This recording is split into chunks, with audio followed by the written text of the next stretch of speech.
روشنی کی امید رکھو، امیدوں پر زندگی مت گزارو، مشکل حالات سے لڑو لوگوں کی فکر کیے بنا۔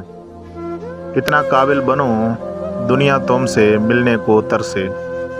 ضدی بن کر اپنے مقصد میں دن میں 16 گھنٹے کام کرو، تھوڑی تکلیف اٹھاؤ اور کامیاب بن جاؤ۔ صبح اس وقت میدان میں اترو جب دنیا سو رہی ہو۔ عام لوگوں کی خواہشات اور امیدیں ہوتی ہیں، کامیاب لوگوں کے مقصد اور منصوبے ہوتے ہیں۔ جب تم ہمت ہارنے لگو تو سوچنا تم نے شروع کس وجہ سے کیا تھا۔ مشکلیں بڑی نہیں ہوتیں، بات اندر کے ارادے کی ہوتی ہے۔ جس لمحہ آپ اپنے آپ کو اہمیت دینا شروع کریں گے، یہ دنیا بھی آپ کو اہمیت دینا شروع کر دے گی۔ جو شخص خطرہ مول لینے کی جرات نہیں رکھتا، وہ زندگی میں کچھ نہیں کر پائے گا۔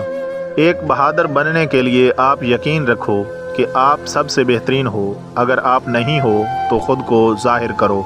دنیا میں کوئی بھی شخص بے شمار اور عظیم غلطیوں کے بغیر عظیم کامیابی حاصل نہیں کر سکا۔ اگر راستہ خوبصورت ہے تو معلوم کرو کہ کس منزل کو جاتا ہے، لیکن اگر منزل خوبصورت ہے تو راستے کی پرواہ نہ کرو۔ برائی ڈھونڈنے کا شوق ہے تو آئینے کا استعمال کیجیے، دوربین نہیں۔ تکبر چاہے دولت کا ہو، طاقت کا ہو، رتبے کا ہو، حیثیت کا ہو، حسن کا ہو، علم کا ہو، حسب و نسب کا ہو، حتیٰ کہ تقوی کا ہی کیوں نہ ہو، انسان کو رسوا کر کے ہی چھوڑتا ہے۔ تمہارے نفس کی بہتری کے لیے اتنا کافی ہے کہ تم ان چیزوں سے دور ہو جاؤ جو تمہیں دوسروں میں نہیں پسند۔ جو یقین کی راہ پر چل پڑے انہیں منزلوں نے پناہ دی، جنہیں وسوسوں نے ڈرایا وہ قدم قدم پہ بہک گئے۔ خواہش سے نہیں گرتے پھل جھولی میں، وقت کی شاخ کو میرے دوست ہلانا ہوگا۔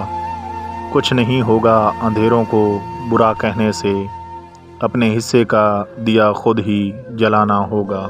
منزلیں چاہے کتنی ہی اونچی کیوں نہ ہوں، راستے ہمیشہ پیروں کے نیچے ہوتے ہیں۔ زندگی میں ایسے لوگ شامل کرو جو آئینہ اور سایہ بن کے ساتھ رہیں، کیونکہ آئینہ جھوٹ نہیں بولتا اور سایہ ساتھ نہیں چھوڑتا۔ شخصیت میں عاجزی نہ ہو تو معلومات میں اضافہ علم کو نہیں بلکہ تکبر کو جنم دیتا ہے۔